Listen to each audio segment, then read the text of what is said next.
Hello everyone, welcome to my YouTube channel. आज हम लोग जीएसटी के बारे में जानेंगे कि इंडिया में जीएसटी लाने का क्या मकसद था, जीएसटी क्यों आया, कब आया और क्या इसका ऑब्जेक्टिव है लाने के पीछे। वैट को हम लोग क्यों रिप्लेस किए, क्योंकि वैट अभी भी एक इनडायरेक्ट टैक्स है और अभी भी वैट का इस्तेमाल हर एक कंट्री करता है। आप जितना भी यूरोपियन कंट्री है, सबसे पहले 1954 में टैक्स का इम्प्लीमेंट फ्रांस ने किया था। फ्रांस और जर्मनी ये दो ऐसा कंट्री है जिन्होंने सबसे पहले टैक्स को इम्प्लीमेंट किया। टैक्स का मतलब होता क्या है? जीएसटी जानने से पहले हमको सबसे पहले वैट के बारे में जानना पड़ेगा। वैट क्या होता है? Value added tax. और वैट जानने से पहले हमको टैक्स का ओरिजिन कैसे हुआ, टैक्स होता क्या है, टैक्स कौन कलेक्ट करता है, किससे कलेक्ट करता है, ये हमको जानना बहुत ज़रूरी है। तो टैक्स क्या है? Tax is the main income source of the government. Government जो है, गवर्नमेंट क्या है? एक ऑर्गेनाइजेशन है, एक संस्था है। वो क्या करता है कि 130 करोड़ जनसंख्या जितना भी पॉपुलेशन है सबसे वो टैक्स कलेक्ट करता है। वो टैक्स कलेक्ट करके जितना भी ऑर्गेनाइजेशंस होता है, जितना भी सेंट्रल गवर्नमेंट का एम्प्लॉई है, जितना भी ऑर्गेनाइजेशन है, सबका पेमेंट सेंट्रल गवर्नमेंट करता है। क्योंकि गवर्नमेंट को भी चलाने के लिए टैक्स लेना बहुत ज़रूरी है। तो टैक्स दो तरह का होता है। पहला होता है डायरेक्ट टैक्स और दूसरा होता है इनडायरेक्ट टैक्स। तो टैक्स सबसे पहले कौन सा लाया था? 1954 में फ्रांस एक ऐसा कंट्री था जो सबसे पहले टैक्स को इम्प्लीमेंट किया। उसके बाद जर्मनी। अभी भी बहुत सारे जगहों पे, यूके हो चाहे यूरोपियन कंट्रीज हो, जितना भी आयरलैंड्स हो, ये सारा कंट्री अभी भी वैट के मॉडल पे चलते हैं। लेकिन हम लोग अभी वैट को रिप्लेस करके जीएसटी में आए हैं। जीएसटी जानने से पहले हम लोग थोड़ा वैट के बारे में जानेंगे, उसके पहले टैक्स के बारे में जान लेते हैं। कोई भी चीज़ लाने से पहले उसको सबसे पहले आर्टिकल के थ्रू पास किया जाता है। जैसे कि कोई भी मिनिस्टर या जो भी फिनेंस मिनिस्टर है, वो अपने मन से टैक्स को लागू नहीं कर सकता। वो लागू करने के लिए उसको आर्टिकल, पहले संविधान उसको देखना होगा कि वो संविधान में लिखा है कि नहीं, हम चेंज कर सकते हैं कि नहीं, राइट्स हैं कि नहीं हमारे पास। तो जीएसटी आने के लिए सबसे पहले आर्टिकल 265 जो हमें बताता है कि कोई भी टैक्स लाने के लिए उसके लॉ के माध्यम से जाना पड़ता है। ठीक है।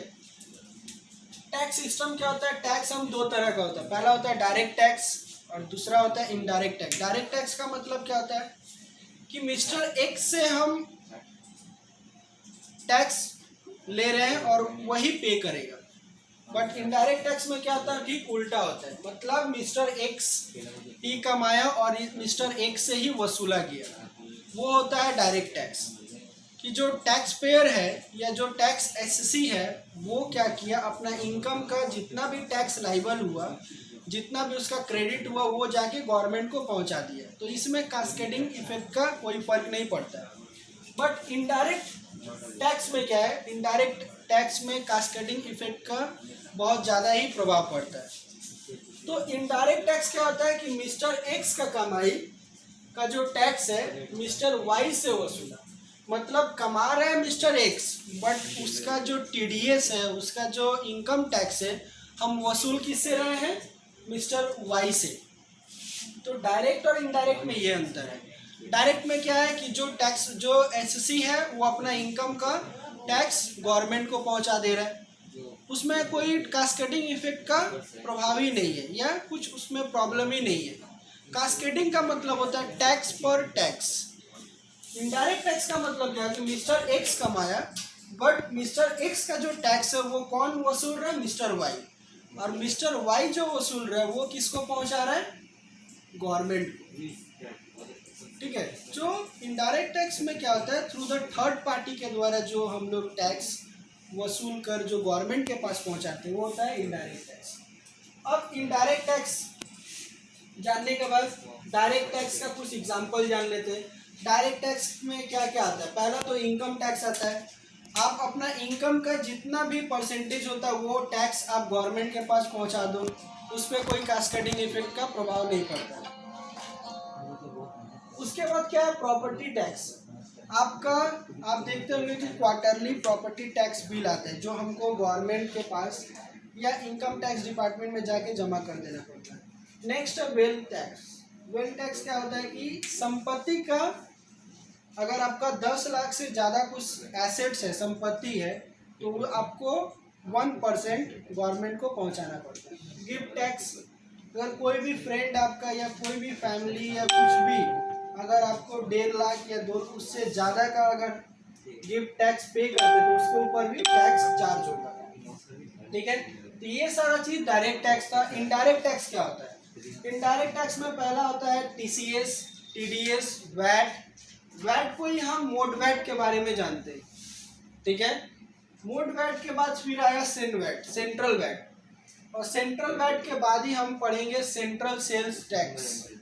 ठीक है, उसके बाद क्या आया, service tax, excise duty, entertainment tax, security transaction tax, central sales tax और सेल्स टैक्स। ये सारा चीज़ क्या है, ये सब इनडायरेक्ट टैक्स का एग्जाम्पल है। अब मैं आपको बताता हूँ 1 by 1 कि होता क्या है। TCS क्या होता है? TCS का मतलब होता है tax collected at source.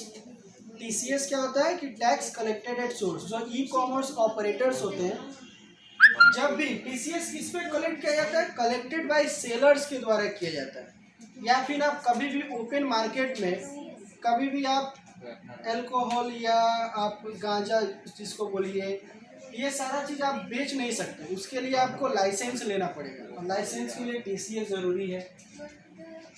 Next क्या होता है, TDS, tax deducted at source. जैसे कि इनडायरेक्ट टैक्स में हम लोग पढ़े, सपोज मिस्टर X एक कंपनी में काम कर रहे हैं और उनका जो TDS 10% काट के, अभी रिसेंटली गवर्नमेंट 7.5% TDS काट रहा है, जिससे मार्केट में कैश फ्लो और रिसाइकल कैश लिक्विडिटी ज़्यादा बढ़े। तो 7.5% मिस्टर X का टैक्स काट के गवर्नमेंट के पास पहुंचा रहे हैं, वो होता है TDS। नेक्स्ट क्या है, VAT, value added tax. Value के ऊपर जो हम लोग टैक्स को कलेक्ट करते हैं वो होता है वैल्यू एडेड टैक्स। वैट के बाद क्या है, मोड वैट, उसके बाद सेन वैट। ये सारा वैट का कैटेगरी है। सर्विस टैक्स क्या होता है? सर्विस टैक्स को सबसे पहले लाने का मतलब जो सेंटेंस था वो डॉक्टर मनमोहन सिंह के द्वारा 1986 में उन्होंने ये सबसे पहले सर्विस टैक्स को बताया कि अगर गुड्स के ऊपर इंडिया में टैक्स चार्ज होता है तो सर्विस के ऊपर क्यों नहीं। आप अगर इंडिया से अगर फ्लाइट लेके अगर कहीं फॉरेन में जाते हो तो वो आपको क्या हो रहा है, सर्विस दे रहे हैं। आप कहीं होटल में जा रहे हो तो उससे क्या हो रहा है, सर्विस दे रहे हैं, तो सर्विस टैक्स भी चार्ज होता है। ये सारा एक इनडायरेक्ट टैक्स है। एंटरटेनमेंट टैक्स, अगर आप मूवी देखने जा रहे हो तो उसके ऊपर टैक्स चार्ज देना होगा। सिक्योरिटी ट्रांजैक्शन टैक्स, जितना भी आप shares, bonds, long term loan जितना भी आप परचेस करते हो नेशनल स्टॉक एक्सचेंज से, इक्विटी, वो सारा होता है सिक्योरिटी ट्रांजैक्शन टैक्स। नेक्स्ट है central sales tax. Central sales tax को ही आगे में जाके हम लोग पढ़ेंगे IGST, जो GST का एक पार्ट है, integrated goods and services tax. Next है एक्साइज ड्यूटी। एक्साइज ड्यूटी का मतलब क्या होता है कि अगर आप कुछ भी गुड्स मैन्युफैक्चरिंग कर रहे हो तो उसके ऊपर आपको एक्साइज ड्यूटी देना ही पड़ेगा। ठीक है, एडिशनल एक्साइज ड्यूटी उसी का पार्ट है, लेकिन जब से GST आया उसके बाद से ये सारा चीज़ हट गया, additional excise duty, counter वीलिंग duty. Okay, तो ये सारा चीज़ टैक्स सिस्टम का पार्ट था। ओके, तो इसमें हम लोग क्या जाने कि डायरेक्ट टैक्स क्या होता है, इनडायरेक्ट टैक्स क्या होता है, इनडायरेक्ट टैक्स का कितना सारा पार्ट है, डायरेक्ट टैक्स क्या होता है। ओके, अब हम लोग जानेंगे GST के बारे में।